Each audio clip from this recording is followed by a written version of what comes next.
जय गोमाता जय गोपाल मित्रांनो, ह्या सुंदर निसर्गातल्या ओढ्याच्या काठाला आपण एका आयुर्वेदिक वनस्पतीची माहिती घेणार आहोत. आता आमच्या आयुर्वेदिक गार्डनमध्येच असलेली ही वनस्पती आहे, पण तिथं ही झपाट्यानं वाढली आणि जागा कमी पडायला लागली.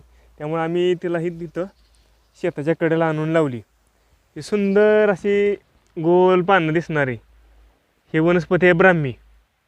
तर ब्राह्मी वनस्पती बऱ्याच जणांना माहीत असेल. ब्राह्मी तेल वगैरे, ब्राह्मी केस तेल वगैरे सगळ्यांना बाजारात मिळतं, केसांसाठी वापरतात.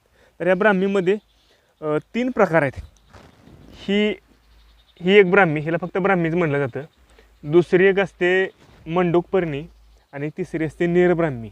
साधारण चिगळ घोळ जी शेतामध्ये राबणारी लोक आहेत त्यांना ते माहीत असेल, त्याप्रमाणे दिसणारी ती नीरब्राह्मी. तिन्ही जे हे गुणधर्म सेमच आहेत आणि खूप फायदेशीर आहेत.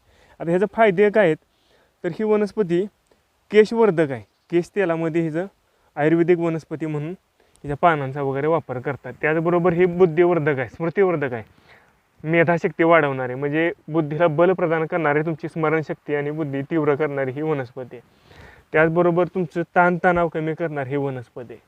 अगदी काही ठिकाणी लोक हे जे 2 ते 3 पानं सकाळच्या अनुशापोटी खातात, थोडी कडवड लागते, पण बुद्धिवर्धक आणि बरेचसे आयुर्वेदिक फायदे देणार असल्यामुळे ह्याचा वापर बरेचसे लोक करतात.